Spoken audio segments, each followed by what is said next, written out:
मित्रांनो, सुख म्हणजे नक्की काय असतं या मालिकेच्या आजच्या भागामध्ये मल्हार जयदीपला आपण काहीही झाले तरी गौरीला शोधून काढू असे सांगतो. तेव्हा दादा पण लगेच जा आणि गौराबाईला शोधून आणा असं बोलतात. तेव्हा सुगंधी तिथे येते व काही गरज नाही, बरं झालं ती घर सोडून गेली, सुंठी वाचून खोकलाच गेला असं बोलते. तर तेव्हा ते ऐकून दादा सुगंधीला तुम्ही काय बोलायलात असा जाब विचारतात. तेव्हा माफ करा दादासाहेब, परंतु आता नंदिनीला तिचे वचन पाळायला अजून सोपे जाईल असं म्हणत सुगंधी पुन्हा आत्महत्येची धमकी देते. तेव्हा माई रागाने, सुगंधे तुझे लई झाले, जीवाभावाची मैत्री नसली म्हणून काय झालं, तुझ्या पोरीवर आम्ही कसलीही जबरदस्ती केली नाही हे ध्यानात ठेव. माझी गौरी घर सोडून गेली आहे अन तरी बी तुला तुझ्या पोरीचंच पडलं होय ग.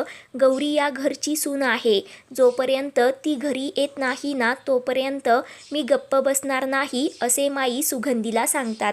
तेव्हा दादा त्यांना मालकीनबाई अगदी बरोबर बोललात असं सांगतात. तर तेव्हा माई जयदीपला गौरीला लवकर शोधायला जा असे सांगतात. तर सुगंधीचा मोठा पोपट होतो. त्यानंतर मल्हार व जयदीप गौरीला शोधण्यासाठी बाहेर पडतात. तर दुसरीकडे गौरी रिपोर्टबद्दल विचार करत असते. त्या देसाई डॉक्टरचे काही चुकले का, की त्यांनी हे मुद्दामहून केले, त्या असे का करतील, त्यांच्याकडे मला मानसीच घेऊन गेली होती, आता याचा छडा लावल्याशिवाय घरी जायचे नाही असं गौरी स्वतःच्या मनाशी ठरवते व एका चहावाल्याकडून त्याचा मोबाईल घेते व डायरीतून नंबर काढून गौरी त्या देसाई डॉक्टरांना लगेच फोन करते. तेव्हा बोल की काय झाले असं डॉक्टर गौरीला विचारतात. त्यावर तुम्ही मला म्हणाला होतात की तू कधीच आई होऊ शकत नाही असं गौरी त्यांना बोलते. त्यावर रिपोर्ट तसेच होते असं डॉक्टर गौरीला सांगतात. तेव्हा मला तुमच्याशी बोलायचे आहे, मी क्लिनिकमध्ये येऊ शकणार नाही, मी तुम्हाला पत्ता देते, तुम्ही तिथे या असं गौरी देसाई डॉक्टरांना सांगते. तर डॉक्टर लगेच जाण्यासाठी तयार होतात. तर दुसरीकडे जयदीप व मल्हार गौरीला शोधू लागतात. ते गौरीचा फोटो प्रत्येकाला दाखवत असतात, परंतु कोणीही काही माहिती देत नाही. त्यानंतर जयदीप शेखरला फोन करतो व गौरी घर सोडून गेल्याचं सांगतो. शेखर लगेच गौरीला शोधण्यासाठी निघतो. तर इकडे घरी माई खूपच रडत असतात. तेव्हा दादा माईंवर भडकत, आता कशापायी डोळ्यातून पाणी काढत आहात, या समध्यांचा विचार त्यांना वचन देण्याच्या अगोदर करायला हवा होता असे मोठ्याने ओरडतात. तेव्हा माझे चुकले हो असं सांगत माई पुन्हा रडू लागतात. तेव्हा तुमच्या चुकांची शिक्षा गौराबाईंना भोगावी लागत आहे. गौराबाईंना मी कुठं जाऊन शोधू, जर गौराबाई सापडल्या नाही ना तर ते ओझे माझ्याच्याने अजिबात पेलवणार नाही असे दादा माईंना सांगतात. त्यावर माई ढसाढसा रडत असतात. बाळाच्या सुखापायी तुम्ही जयदीप गौरीचा संसार पणाला लावला असे बोलत दादा रागाने लगेच तिथून निघून जातात. दुसरीकडे देवकी नाचत नाचत शालिनीकडे येते व तुमचा जाहीर सत्कारच करायला पाहिजे जाऊबाई असं तिला बोलते व शालिनीला फूल देते. आजपर्यंत आपले एवढे प्लॅन फसत आले, परंतु हा प्लॅन तुम्ही अजिबात फसून दिला नाही. आता फक्त त्या जयदीप भाऊजींनी गौरीला शोधून आणले नाही पाहिजे असं देवकी बोलते. त्यावर काळी जीभ असे म्हणत शालिनी देवकीला खूप जोरात मारते. तेव्हा जयदीपचा बाप काय आजाजरी वरून खाली आला ना तरी गौरीला शोधू शकणार नाही, आपला प्लॅन फुल प्रूफ आहे असं शालिनी सांगते. तेव्हा जाऊबाई तुम्ही काय केले ते सांगा असं देवकी विचारते. तेव्हा गौरीला मी कायमचे घराबाहेर काढले असं शालिनी तिला सांगते. तर देवकी ते ऐकून खूपच खुश होते. इकडे जयदीप शेखरला गौरी भेटली का ते विचारतो.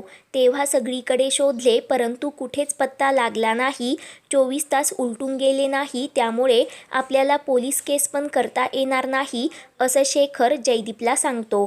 तर जयदीप त्याला, गौरीने एवढा मोठा निर्णय घेतला ते पण मला न सांगता कसा घेतला, आम्ही किती जवळ आलो होतो, एका झटक्यामध्ये गौरीने मला दूर केले असे वैतागाने बोलतो. तेव्हा तिने हे सगळे तुमच्या व घराच्या भल्यासाठीच केले आहे, आज ना उद्या गौराबाई सापडणारच आहे असं शेखर जयदीपला सांगतो. तर जयदीप, मी गौरीवर खूप प्रेम केले आहे, तिच्याशिवाय मी दुसऱ्या कुणाचाच विचार देखील करू शकत नाही असे बोलतो. तेव्हा ते ऐकून शेखर जयदीपला शाबासकी देतो व गौराबाई सापडतील, परंतु आपण हार मानायची नाही असं शेखर जयदीपला धीर देत सांगतो. तर दुसरीकडे डॉक्टर गौरीला भेटण्यासाठी येतात व कशासाठी बोलावलं ते विचारतात. तेव्हा गौरी त्यांना मला सांगा, तुम्ही खरंच डॉक्टर आहात ना ते विचारते. तेव्हा ते ऐकून डॉक्टर रागाने व्हॉट डू यू मीन ते विचारतात. तेव्हा तुम्ही दिलेले रिपोर्ट खोटे निघाले म्हणून गौरी सांगते. तेव्हा ते ऐकून डॉक्टर खूपच घाबरते. मी दुसऱ्या डॉक्टरांकडे गेले होते, त्यांनी मला तपासले, त्यांनी मला मी प्रेग्नंट असल्याचं सांगितलं. तुम्ही माझ्याशी का खोटे बोललात, माझ्या जीवाशी का खेळलात? एका बाईसाठी आई होणे काय असते ते मी तुम्हाला सांगायला नको, तुम्ही पण कुणाची तरी आई असाल की, असं गौरी रागाने त्या डॉक्टरांना बोलते. परंतु डॉक्टर कबूल होत नाही. त्यावर ठीक आहे, मी दोन्ही रिपोर्ट पोलिसांत घेऊन जाते असं गौरी धमकी देत देसाई डॉक्टरांना सांगते. तर तेव्हा ते ऐकून देसाई डॉक्टर अजूनच घाबरतात. गौरी मी चुकले, आय एम सो सॉरी. त्यांनी मला खूप पैसे दिले होते, मला खात्री दिली होती की कुणाला ही गोष्ट कळणार नाही असं सर्व सत्य डॉक्टर गौरीला सांगतात. तेव्हा गौरी रागाने हे सगळे करण्यासाठी तुम्हाला कोणी पैसे दिले होते असं देसाई डॉक्टरांना विचारते. तेव्हा गौरी तुझ्या थोरल्या जाऊबाई म्हणजेच शालिनी असं डॉक्टर सांगतात. तेव्हा ते ऐकून गौरीला खूपच मोठा धक्का बसतो. तर इकडे देवकी शालिनीला आपण पार्टी करू असं सांगते. तेव्हा 13व्याचा मेनू ठरव असं शालिनी देवकीला बोलते. तर तेवढ्यात डॉक्टर देसाई शालिनीला फोन करतात. तेव्हा बोला मॅडम असं फोन उचलून शालिनी बोलते. तेव्हा मॅडम गेल्या खड्ड्यात असे म्हणत डॉक्टर शालिनीला तुमच्या गौरीला सर्व काही सत्य कळाले आहे असे सांगतात. तेव्हा ते ऐकून शालिनीच्या पायाखालची जमीनच सरकते. तेव्हा डॉक्टर शालिनीला सर्व काही घडलेला प्रकार सांगतात. हा तुमचा फॅमिली मॅटर आहे, मला पुन्हा फोन करायचा नाही असे सांगत देसाई डॉक्टर लगेच फोन बंद करते. तर तेव्हा शालिनी खूप मोठ्याने ओरडते व डोक्याला हात लावते. तर तेव्हा देवकी तिला काय झालं ते विचारते. त्या गौरीला सगळं काही सत्य कळालं आहे असं म्हणत शालिनी खूप टेन्शनमध्ये येते. देवकी मला तुझी मदत लागेल असं बोलत शालिनी तिला सर्व काही प्लॅन सांगते. त्यानंतर गौरी जयदीपला फोन लावत असते, परंतु जयदीप शेखरबरोबर बोलत असल्यामुळे गौरीचा फोन लागत नाही. गौरी पुन्हा प्रयत्न करते व चहावाल्याचा फोन परत देते व लगेच तिथून निघून जाते. तेव्हा जयदीपची गाडी पण शेजारीच असते. पुढील भागामध्ये गौरी मानसीला मी प्रेग्नंट आहे हा सगळा शालिनी वहिनींचा प्लॅन आहे ते सांगते. तेव्हा मानसी तिला या प्लॅनमध्ये शालिनी वहिनी एकट्या नाही तर मी पण सामील आहे ते सत्य सांगते. तर गौरीला मोठा धक्का बसतो. तर इकडे गौरी जयदीपला सर्व काही सांगते. तेव्हा जयदीप गौरीला दरीत ढकलून देतो. पुढील भागांच्या अपडेटसाठी आपल्या चॅनेलला सबस्क्राईब